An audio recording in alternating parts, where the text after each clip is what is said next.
Le vent hurlait à travers les pins, un cri sauvage qui semblait vouloir arracher les secrets de la forêt.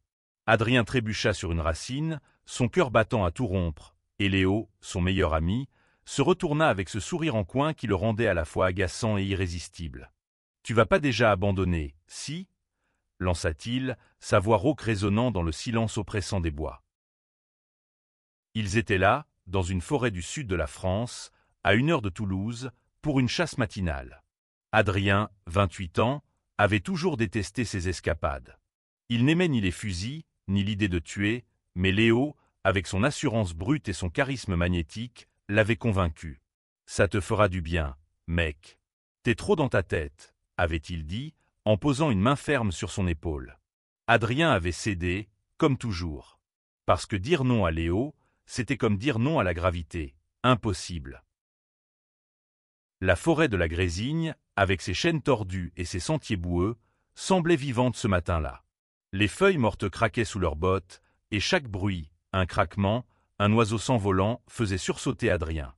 Il serrait son fusil, plus par réflexe que par conviction. Léo, lui, avançait avec aisance, comme s'il était né ici, dans cette nature brute. À 30 ans, il incarnait tout ce qu'Adrien n'était pas, confiant, direct, ancré. Pourtant, sous cette façade, Adrien sentait quelque chose de plus complexe chez son ami, une ombre qu'il n'avait jamais su déchiffrer. « T'es sûr qu'on va trouver quelque chose ?» demanda Adrien, sa voix tremblante, masquée par le froid qui lui mordait les joues. Léo s'arrêta net, son regard perçant fixé sur lui. « T'as peur, c'est ça? Pas du gibier, hein? De quoi, Adrien ?» La question flottait entre eux, lourde, presque accusatrice. Adrien détourna les yeux, sentant une chaleur monter à ses joues. Il connaissait Léo depuis le lycée, depuis ces années où ils partageaient tout, les bières tièdes, les nuits à parler de rien, les rêves qu'ils n'osaient pas dire à voix haute. Mais il y avait toujours eu ce mur invisible entre eux, une vérité qu'Adrien gardait enfouie, par peur de tout détruire. Il était gai. Léo, lui, était l'archétype de l'hétéro, celui qui enchaînait les conquêtes, qui plaisantait sur les PD, sans méchanceté mais sans réfléchir. Adrien avait appris à rire, à encaisser, à cacher. Mais ici, dans cette forêt isolée, loin du monde, il sentait ce secret peser comme une pierre dans sa poitrine. « Rien, » murmura-t-il enfin, évitant le regard de Léo. « Juste c'est glauque, ici. » Léo éclata d'un rire franc, mais il y avait une note étrange, presque forcée. « Glauque? Attends, c'est rien comparé à ce que je vais te montrer. » Il fit un pas vers Adrien, si près que leur souffle se mêlait dans l'air froid. « Suis-moi. Il y a un coin plus loin, un vieux cabanon. On va se poser là, ok ?» Adrien hocha la tête, incapable de refuser. Ils reprirent leur marche, mais quelque chose avait changé. Léo semblait nerveux, ses gestes moins assurés. La forêt, elle, semblait les observer, comme si elle savait ce qui allait se passer. Le cabanon apparut au détour d'un sentier, une structure délabrée, couverte de mousse, avec une porte à moitié sortie de ses gonds. Léo poussa la porte d'un coup d'épaule, et une odeur de bois humide et de terre les enveloppa. À l'intérieur, il n'y avait qu'une table bancale, une chaise cassée, et une vieille couverture abandonnée dans un coin. « Pourquoi on s'arrête ici ?» demanda Adrien, son instinct lui criant de faire demi-tour. Léo posa son fusil contre le mur, se tourna vers lui, et pour la première fois, son sourire avait disparu. « Faut qu'on parle, Adrien. Il y a un truc que je peux plus garder pour moi. » Le cœur d'Adrien s'arrêta. Ces mots, cette tension, cette forêt qui semblait retenir son souffle, tout cela lui donnait le vertige. Il voulait fuir, mais ses jambes refusaient de bouger. Léo s'approcha, ses yeux sombres brillant d'une intensité qu'Adrien n'avait jamais vue. « T'as déjà eu l'impression que tout ce que t'es, tout ce que t'as construit, c'est un mensonge » murmura Léo, sa voix tremblante. Adrien ouvrit la bouche, mais aucun son n'en sortit. La forêt, le cabanon, le monde entier semblait se refermer sur eux. Ce moment, ils le savaient, allait tout changer. Ils restèrent là, dans le silence oppressant du cabanon, pendant ce qui sembla une éternité. Adrien sentait son pouls battre dans ses tempes, chaque seconde amplifiant la tension entre eux. Léo, d'habitude si sûr de lui, semblait lutter contre quelque chose, ses mains crispées, ses yeux fuyants. « Léo, qu'est-ce que tu veux dire ?» demanda enfin Adrien, sa voix à peine audible. Il avait peur de la réponse, peur de ce que ces mots pourraient révéler. Léo passa une main dans ses cheveux, un geste nerveux qu'Adrien ne lui connaissait pas. « J'en sais rien, ok ? Enfin si, je sais. Mais c'est compliqué. » Il fit un pas en arrière, comme pour mettre de la distance entre eux, mais ses yeux restaient rivés sur Adrien. « T'as jamais senti qu'il y avait un truc entre nous ? Quelque chose qu'on dit pas ?» Adrien sentit son estomac se nouer. Était-ce possible ? Léo, l'homme qui plaisantait sur tout, qui vivait sa vie comme une ligne droite, sans jamais regarder en arrière, était-il en train de dire ? Non. Il refusait d'y croire. C'était trop dangereux, trop irréel. « Je comprends pas, » balbutia Adrien, cherchant à gagner du temps. Léo laissa échapper un rire amer. « T'es pas con, Adrien. Tu comprends très bien. » Il s'approcha à nouveau, si près qu'Adrien pouvait sentir la chaleur de son souffle. « Depuis des années, je me raconte des histoires. Je me dis que je suis ce mec. Tu vois ? Le mec qui plaît aux filles, qui chasse, qui vit comme tout le monde. Mais toi, » il s'arrêta, sa voix se brisant. « Toi, t'es toujours là, dans ma tête. Et je sais pas quoi faire avec ça. » Adrien recula d'un pas, heurtant la table derrière lui. Les mots de Léo étaient comme des éclats de verre, tranchants, impossibles à ignorer. Il voulait parler, crier, nier, mais tout ce qu'il parvint à dire fut « T'es sérieux ?» Léo hocha la tête, ses yeux brillants, comme s'il était au bord des larmes. « J'ai essayé de l'ignorer. J'ai essayé de me convaincre que c'était rien, que c'était juste, je sais pas, une phase. Mais c'est pas une phase, Adrien. C'est toi. » Le silence retomba, plus lourd encore. Adrien sentit ses jambes trembler. Tout ce qu'il avait enfoui, toutes ces nuits à rêver de Léo, à se maudire pour ses pensées, tout cela remontait à la surface. Mais il y avait autre chose, une peur viscérale. Et si c'était un piège ? Et si Léo jouait avec lui, comme il l'avait vu faire avec tant d'autres ? « Pourquoi maintenant ?» demanda Adrien, sa voix teintée de méfiance. « Pourquoi ici ?» Léo sembla hésiter, puis il s'assit sur la chaise cassée, qui grinça sous son poids. « Parce que je peux plus faire semblant. Cette chasse, c'était une excuse. Je voulais être seul avec toi, loin de tout. Loin des regards, des attentes. Juste toi et moi. » Adrien sentit son cœur s'emballer. Il voulait y croire, désespérément. Mais une partie de lui, celle qui avait appris à se protéger, à survivre dans un monde où être soi-même était un risque, hurlait de faire demi-tour. « Et si t'as tort ?» murmura-t-il. « Et si t'es juste perdu ?» Léo se leva d'un bond, son visage à quelques centimètres de celui d'Adrien. « Je suis pas perdu. Pas avec toi. » Avant qu'Adrien puisse répondre, un craquement résonna à l'extérieur du cabanon. Un bruit sec, comme une branche brisée sous un pas lourd. Les deux hommes se figèrent, leurs regards se croisant, pleins de questions. Était-ce un animal, un autre chasseur, ou quelque chose de plus dangereux? Léo attrapa son fusil, son expression passant de la vulnérabilité à une détermination froide. « Reste là, » murmura-t-il, avant de se diriger vers la porte. Mais Adrien, malgré la peur qui lui nouait les entrailles, le suivit. Parce que, quoi qu'il arrive, il savait une chose, il ne pouvait plus fuir. Pas maintenant. Pas après ça. La forêt semblait retenir son souffle alors que Léo poussait la porte du cabanon, son fusil à la main. Adrien, juste derrière, sentit une vague d'adrénaline monter en lui, mêlée d'une peur qu'il ne comprenait pas tout à fait. Était-ce le bruit dehors, ou ce que Léo venait de lui avouer, qui faisait trembler ses mains? « Reste derrière moi », murmura Léo, sa voix basse mais ferme. Il avança à pas prudents, scrutant les ombres entre les arbres.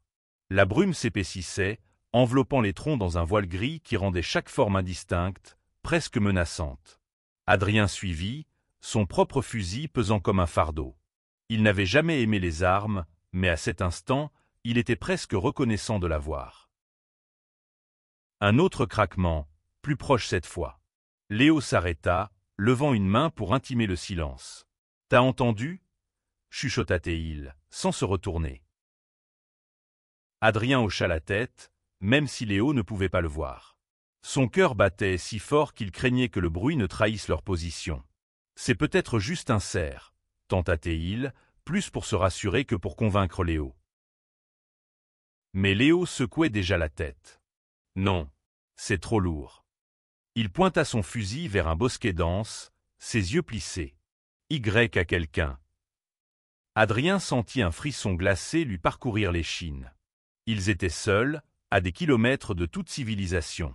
Qui pouvait être là, tapi dans l'ombre? Un autre chasseur? Un braconnier? Ou pire? Léo, on devrait rentrer, murmura Adrien, sa voix tremblante. Mais Léo l'ignora, avançant d'un pas décidé vers le bosquet. Montre-toi, lança-t-il, sa voix résonnant dans la forêt silencieuse. Un instant passa, puis un homme émergea des broussailles. Grand, barbu, vêtu d'une veste de chasse élimée, il portait un fusil semblable au leur. Ses yeux, d'un gris acier, les dévisagèrent avec méfiance. « Qu'est-ce que vous foutez ici » grogna-t-il, son accent trahissant une origine locale. Léo abaissa légèrement son arme, mais sa posture restait tendue. « On chasse. Et toi » L'homme ricana, un son sec et sans humour. « C'est ma forêt, gamin. Vous êtes sur mes terres. » Adrien sentit son estomac se nouer. Il n'y connaissait rien en chasse, mais il savait que les conflits de territoire pouvaient mal tourner. Il posa une main sur l'épaule de Léo, un geste instinctif pour le calmer. « On veut pas d'ennui, » dit-il, tentant de garder une voix stable. « On peut partir. » Mais l'homme les observait avec une intensité dérangeante, comme s'il cherchait quelque chose.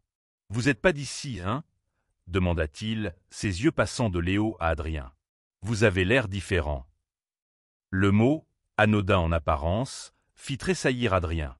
Il connaissait ce ton, cette insinuation subtile. Il l'avait entendu toute sa vie, dans les regards en coin, les murmures à peine voilés. Léo, lui, sembla ne pas saisir la nuance. « On est de Toulouse, » répondit-il, un peu trop fort. « Et on a le droit d'être ici. » L'homme haussa un sourcil, un sourire narquois aux lèvres. « Le droit, hein? On verra ça. » Il fit un pas en arrière, disparaissant dans la brume aussi vite qu'il était apparu. Léo jura à voix basse, son fusil toujours en main. « Quel con !» marmonna-t-il, mais Adrien voyait bien qu'il était secoué. « On devrait vraiment rentrer, » insista Adrien, son instinct lui criant que quelque chose n'allait pas. Mais Léo secoua la tête. « Pas question. On reste. » Il se tourna vers Adrien, son regard brûlant d'une détermination presque désespérée. « On finit ce qu'on a commencé. » Adrien comprit qu'il ne parlait pas seulement de la chasse. Il y avait autre chose, une urgence dans les mots de Léo, une vérité qu'il voulait affronter, ici et maintenant. Ils retournèrent au cabanon, mais l'atmosphère avait changé. Léo s'assit sur la table, ses épaules voûtées, comme si le poids de ses propres mots l'écrasait. Adrien, incapable de rester immobile, faisait les 100 pas, son esprit en ébullition. « Tu crois qu'il nous suivait » demanda-t-il, cherchant à briser le silence. Léo haussa les épaules. « Peut-être.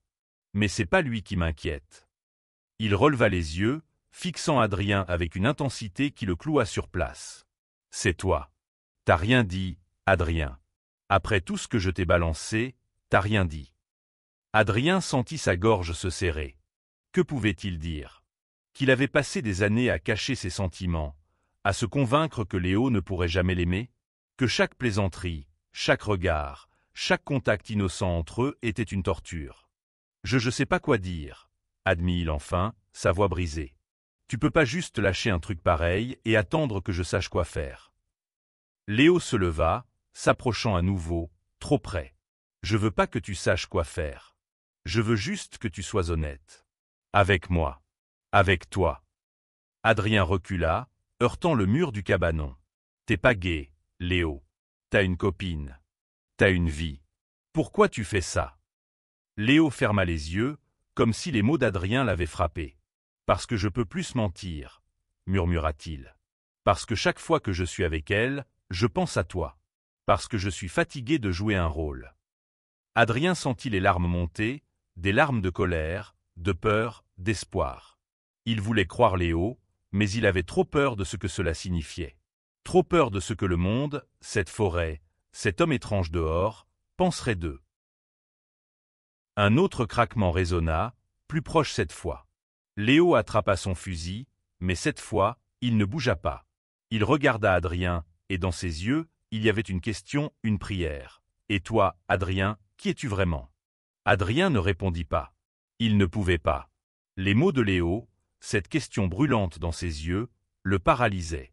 La forêt, avec ses murmures et ses ombres, semblait se refermer sur eux, amplifiant chaque battement de cœur, chaque souffle. Un nouveau craquement, plus net, brisa le silence. Cette fois, Léo ne se contenta pas d'attendre. Il ouvrit la porte du cabanon d'un coup sec, son fusil pointé vers l'obscurité. « Qui est là » cria-t-il, sa voix résonnant comme un défi. Adrien, toujours adossé au mur, sentit la panique monter. « Léo, arrête » murmura-t-il, mais son ami l'ignora, scrutant les arbres avec une intensité fébrile. « Montre-toi, bordel » lança Léo, sa voix tremblante de colère et d'autre chose, de peur, peut-être. Un rire rauque s'éleva, porté par la brume. L'homme à la veste élimée réapparut, cette fois accompagné d'un autre, plus jeune, à peine sorti de l'adolescence, avec des cheveux blonds en bataille et un regard fuyant. « Calme-toi, le héros » dit l'homme barbu, un sourire moqueur aux lèvres. « On veut juste discuter. »« Discuter de quoi » rétorqua Léo, sans baisser son arme.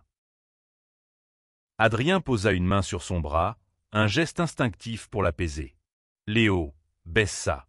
S'il te plaît. » Léo hésita, puis obéit à contre-cœur, abaissant son fusil mais gardant un œil sur les deux hommes. L'homme barbu s'avança, ses bottes crissant sur les feuilles mortes. « Vous êtes pas discrets, vous deux. On vous a entendu parler. On a entendu des trucs. » Adrien sentit son sang se glacer. Il jeta un regard à Léo, qui serrait les mâchoires, prêt à exploser. « Vous espionnez, maintenant » grogna Léo. Le jeune blond, qui n'avait pas encore parlé, intervint d'une voix tremblante. « On voulait pas écouter. On en chasse aussi.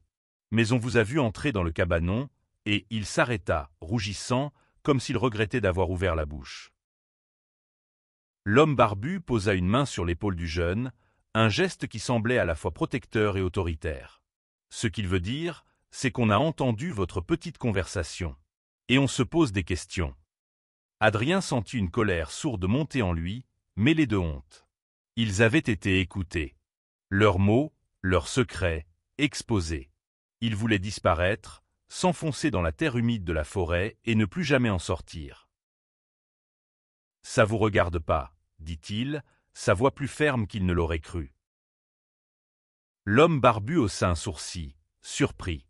Oh, le timide se réveille. Il s'approcha, son regard scrutant Adrien comme s'il cherchait à lire en lui. « Écoute, gamin, je m'en fous de ce que vous faites.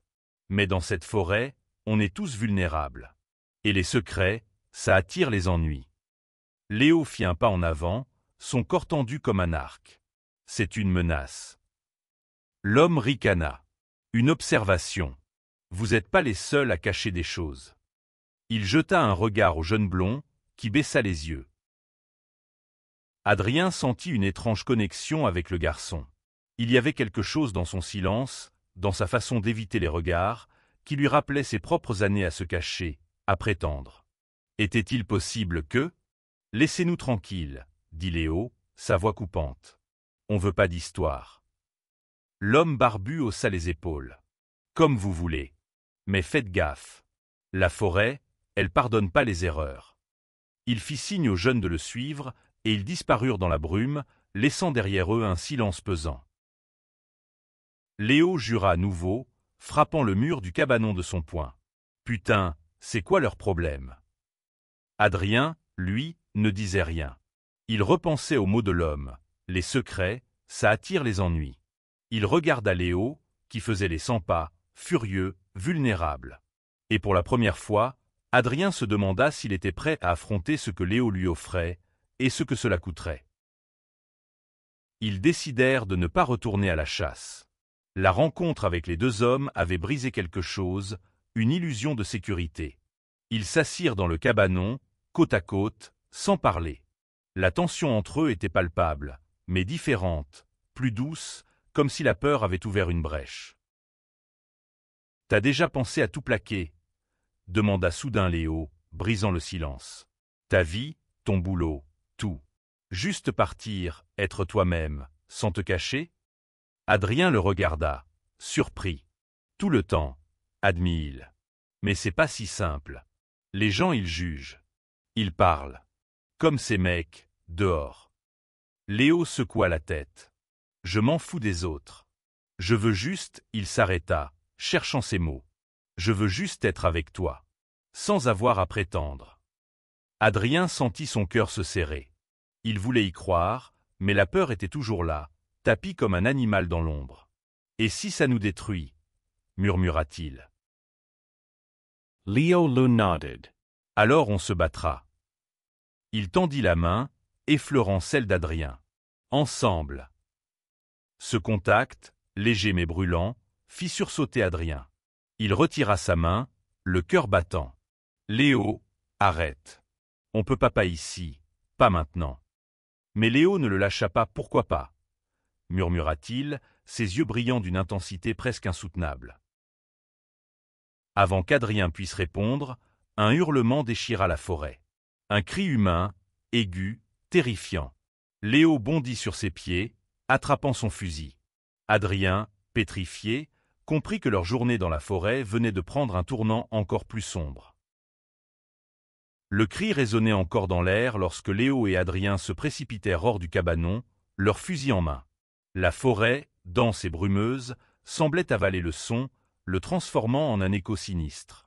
Adrien sentit une sueur froide couler dans son dos, mais il suivit Léo, poussé par une force qu'il ne comprenait pas. « Par là !» cria Léo, courant vers la source du bruit. Adrien le suivit, trébuchant sur les racines, son esprit en ébullition. Était-ce le jeune blond, l'homme barbu, ou quelqu'un d'autre, perdu dans cette forêt maudite? Ils débouchèrent dans une clairière où le jeune blond gisait au sol, une tache rouge s'élargissant sur sa jambe. L'homme barbu était agenouillé à ses côtés, pressant un tissu contre la plaie. « Putain, aidez-moi !» grogna-t-il en les voyant. Léo s'agenouilla immédiatement, posant son fusil. « Qu'est-ce qui s'est passé ?» demanda-t-il, examinant la blessure. « Un piège, » répondit l'homme, sa voix tremblante de rage. « Un putain de piège à loup. » Adrien, figé, observa la scène. Le garçon, à peine conscient, gémissait doucement, son visage pâle comme la mort. Un piège à loup, dans une forêt de chasse? Cela n'avait aucun sens. « Faut le sortir d'ici, » dit Léo, sa voix autoritaire. « Adrien, aide-moi à le porter. » Adrien s'agenouilla, ses mains tremblantes, et aida Léo à soulever le garçon. L'homme barbu, qui s'était présenté comme Marc, expliqua d'une voix hachée. « On cherchait du gibier, il a marché sur ce truc. C'est pas normal. Ces pièges sont interdits ici. » Ils transportèrent le garçon, prénommé Théo, jusqu'au cabanon, où ils l'allongèrent sur la couverture poussiéreuse. Léo déchira le tissu de son pantalon pour mieux examiner la plaie. « C'est moche, mais il perd pas trop de sang, » murmura-t-il. « Faut appeler les secours. » Adrien sortit son téléphone, mais il n'y avait aucun réseau. « Merde, » jura-t-il. « On est trop loin. » Marc, les yeux brillants de panique, se tourna vers eux. « Y a une tour de chasse à 1 kilomètre d'ici. On peut essayer là-bas. » Léo hocha la tête. « Ok. Adrien, tu restes avec Théo. Marc et moi, on va chercher du réseau. » Adrien voulut protester, mais la détermination dans les yeux de Léo le fit taire. Il hocha la tête, s'asseyant près de Théo, dont le souffle était faible mais régulier. Les deux hommes disparurent dans la brume, laissant Adrien seul avec le garçon blessé. Il posa une main sur son front, cherchant à le rassurer. « Ça va aller, » murmura-t-il, bien qu'il n'en soit pas sûr. Théo ouvrit les yeux, son regard flou. « T'étais qui » demanda-t-il, sa voix à peine audible. Adrien. On chasse son été dans le coin. Il hésita, puis ajouta, t'es en sécurité, ok. Théo esquissa un faible sourire. Sécurité, c'est pas mon truc. Adrien fronça les sourcils, intrigué. Comment ça? Le garçon ferma les yeux, comme si parler lui demandait un effort surhumain. Marc, il sait pas. Mais moi je suis pas celui qu'il croit. Adrien sentit son cœur s'accélérer. Il y avait quelque chose dans la voix de Théo, une douleur familière. Qu'est-ce que tu veux dire? Demanda-t-il doucement. Théo rouvrit les yeux, le regardant avec une intensité surprenante. Je suis trans. Il croit que je suis son petit frère, mais je suis sa sœur. Adrien resta sans voix, son esprit tourbillonnant. Théo, ce garçon frêle et blond, portait un secret aussi lourd que le sien. Une vague d'empathie l'envahit, mêlée d'une étrange solidarité. « T'as peur qu'il le découvre ?» demanda Adrien, sa voix basse. Théo hocha la tête, grimaçant de douleur. Il est vieux jeu. Il comprendrait pas. Adrien serra sa main, un geste instinctif. Je sais ce que c'est, murmura-t-il. Crois-moi. Théo le regarda, comme s'il cherchait à comprendre. Toi aussi. Adrien hésita, puis hocha la tête. Ouais. Moi aussi, je cache qui je suis. Un silence s'installa, chargé d'une compréhension mutuelle. Pour la première fois depuis des années, Adrien se sentit vu, vraiment vu, par quelqu'un d'autre. Mais ce moment fut brisé par le retour de Léo et Marc, essoufflés. « Les secours arrivent, » dit Léo, son visage tendu. « Ils seront là dans 20 minutes. » Marc s'agenouilla près de Théo, son regard plein d'inquiétude. « Tiens bon, petit, » murmura-t-il, ignorant la vérité que Théo venait de confier à Adrien. Léo s'approcha d'Adrien, posant une main sur son épaule. « T'as assuré, » dit-il doucement. Adrien hocha la tête, mais son esprit était ailleurs. Les mots de Théo résonnaient en lui, amplifiant ses propres peurs, ses propres désirs. Léo, si près, semblait attendre une réponse, un signe. Mais Adrien ne savait pas encore s'il était prêt à franchir ce pas. Les secours arrivèrent dans un tourbillon de sirènes et de lumière, brisant le silence oppressant de la forêt. Théo fut transporté sur une civière, son visage pâle mais ses yeux ouverts, fixés sur Adrien avec une gratitude muette. Marc suivit les ambulanciers, lançant un regard reconnaissant à Léo et Adrien avant de disparaître dans la brume. Léo et Adrien restèrent seuls près du cabanon, leurs fusils abandonnés contre le mur. Le froid de l'automne s'insinuait sous leurs vêtements, mais la tension entre eux était bien plus mordante. Adrien sentait le poids du regard de Léo, intense, presque insoutenable. « T'as été incroyable là-dedans, » dit Léo, brisant le silence. Il s'appuya contre le mur, ses yeux sombres cherchant ceux d'Adrien. « T'as gardé ton calme. Je savais que t'avais ça en toi. » Adrien haussa les épaules, mal à l'aise sous ce compliment. « J'ai juste fait ce qu'il fallait. » Il baissa les yeux, repensant à Théo, à son secret, à cette connexion inattendue. Ce garçon, Théo, il m'a dit un truc. Léo haussa un sourcil. Quoi? Adrien hésita, partagé entre le respect de la confidence de Théo et le besoin de parler, de se libérer. Il est trans. Il se cache de Marc, son frère. Il a peur qu'il ne comprenne pas.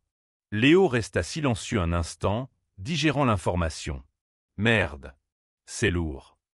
Il passa une main dans ses cheveux, un geste familier qui trahissait son trouble.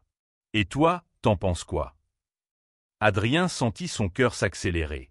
La question semblait anodine, mais il savait que Léo cherchait à creuser plus loin, à revenir à leur conversation inachevée. Je pense qu'on a tous nos secrets. Et qu'il nous bouffe. Léo hocha la tête, ses yeux brillants. Ouais. C'est pour ça que je t'ai parlé, tout à l'heure. Je peux plus faire semblant, Adrien. Pas avec toi. Adrien sentit une vague de panique l'envahir. Il voulait répondre, dire quelque chose, mais les mots restaient coincés. Léo s'approcha, réduisant la distance entre eux. T'as pas à me répondre maintenant. Mais je veux que tu saches que je suis sérieux. Adrien détourna les yeux, fixant les arbres noyés dans la brume. T'as une copine, Léo. T'as une vie. T'es sûr que c'est pas juste une impulsion? Léo attrapa son bras, le forçant à le regarder. Une impulsion? Adrien, j'y pense depuis des années. T'as pas idée à quel point j'ai lutté contre ça. Adrien sentit son souffle se couper. Les années de silence, de regards volés, de moments où il s'était demandé si Léo ressentait quelque chose, tout cela remontait à la surface. « Et si ça change tout ?» murmura-t-il. « Si on peut pas revenir en arrière ?» Léo esquissa un sourire triste. « Peut-être que je veux pas revenir en arrière. » Un craquement dans les buissons les fit sursauter. Léo attrapa son fusil par réflexe, mais ce n'était qu'un chevreuil, ses yeux brillants dans la pénombre. Ils éclatèrent d'un rire nerveux, la tension se relâchant un instant. « Viens, » dit Léo, posant son fusil. « On peut pas rester ici toute la journée. » Ils ramassèrent leurs affaires et prirent le chemin du retour, marchant côte à côte dans un silence chargé. Adrien repensait à Théo, à son courage, à sa peur. Il se demanda si lui-même aurait la force de faire face à ses propres vérités. Alors qu'ils approchaient de leur voiture, Léo s'arrêta soudain. « Adrien, attends. » Il se tourna vers lui, son visage grave. « Je veux pas te pousser, mais je veux que tu saches que je t'attendrai. Peu importe le temps que ça prendra. » Adrien sentit une chaleur envahir sa poitrine, un mélange d'espoir et de terreur. Il hocha la tête, incapable de parler. La forêt, témoin muet de leur secret, semblait les envelopper d'une étrange bienveillance alors qu'ils montaient dans la voiture, laissant derrière eux un monde qui venait de basculer. Le trajet de retour vers Toulouse fut silencieux, rythmé par le grondement du moteur et le crépitement de la pluie qui s'était mise à tomber.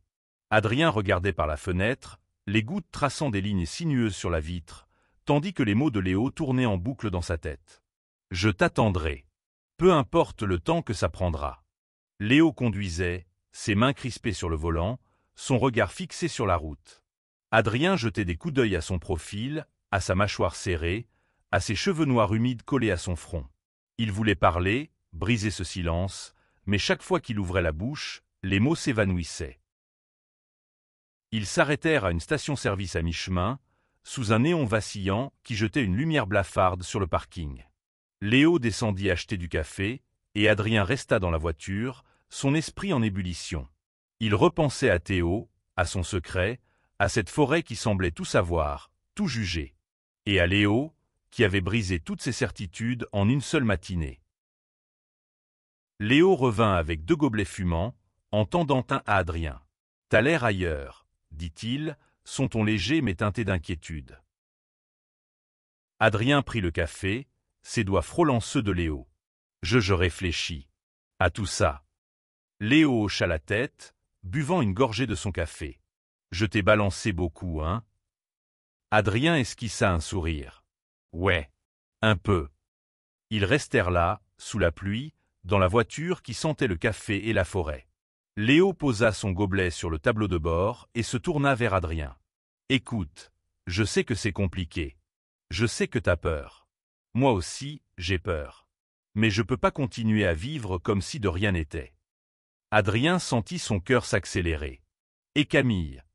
demanda-t-il, prononçant le nom de la copine de Léo pour la première fois. « Qu'est-ce que tu vas lui dire ?» Léo ferma les yeux, comme si la question le frappait de plein fouet. « La vérité. Que je l'aime, mais pas comme elle mérite d'être aimée. Que je suis pas celui qu'elle croit. » Adrien sentit une boule se former dans sa gorge. « T'es sûr ?» Léo rouvrit les yeux, le regardant avec une intensité qui le fit frissonner. « Je suis sûr de toi. » Le silence retomba, lourd, chargé d'émotion. Adrien voulait répondre, mais il n'y arrivait pas. Pas encore. Il but une gorgée de café, brûlant, pour gagner du temps. « On devrait rentrer, » dit-il enfin, la voix rauque. Léo hocha la tête, sans insister. Ils reprirent la route, la pluie redoublant d'intensité. Mais dans l'esprit d'Adrien, une tempête bien plus grande faisait rage. Il savait qu'il ne pourrait pas fuir éternellement. De retour à Toulouse, la ville semblait étrangement étrangère à Adrien. Les rues animées, les lumières des bars, le bruit des klaxons, tout cela contrastait avec le silence oppressant de la forêt. Léo le déposa devant son immeuble, un vieux bâtiment en pierre dans le quartier Saint-Cyprien.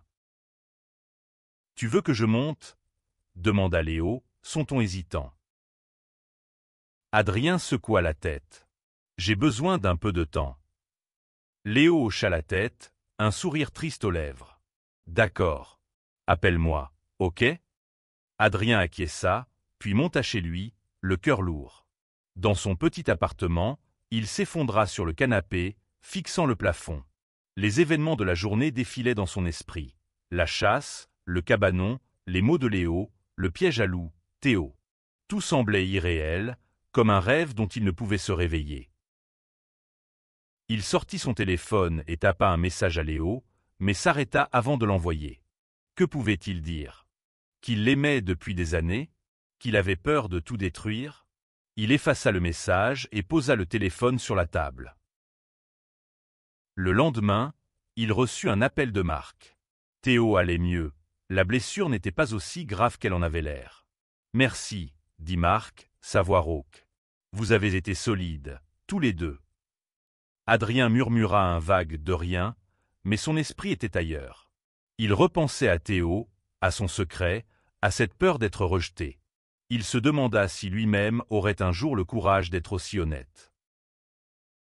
Ce soir-là, il sortit boire un verre dans un bar du quartier, espérant noyer ses pensées. Mais à peine assis, il vit Léo entrer, comme s'il avait deviné où le trouver. « T'es dur à suivre, » dit Léo, s'asseyant à côté de lui avec un sourire. Adrien sentit son cœur s'accélérer. « T'es là depuis longtemps. Assez pour voir que t'as besoin de parler. » Léo commanda 2 bières, puis se tourna vers lui. « Adrien, je suis sérieux.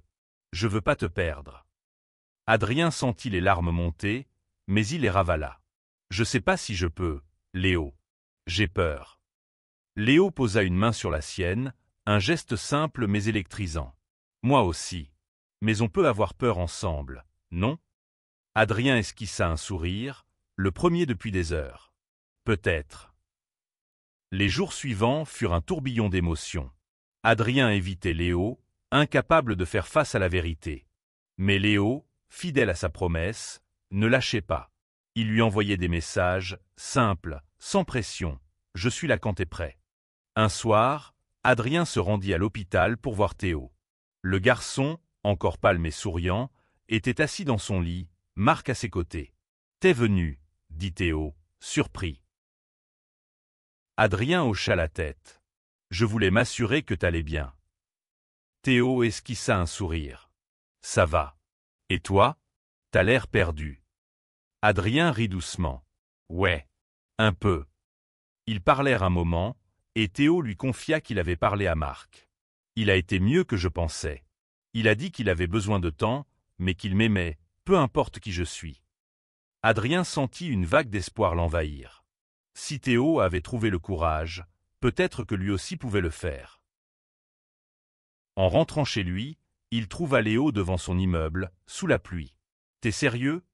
demanda Adrien, un sourire amusé aux lèvres. « Faut croire, » répondit Léo, trempé mais souriant. « Je t'avais dit que j'attendrais. » Adrien sentit son cœur s'ouvrir, comme si un mur s'effondrait. « Entre, » dit-il enfin. Dans l'appartement, ils s'assirent sur le canapé, si près que leurs genoux se touchaient. Adrien prit une profonde inspiration. « Je t'aime, Léo. Depuis longtemps. Mais j'ai peur. » Léo lui prit la main, ses yeux brillants. « Moi aussi, je t'aime.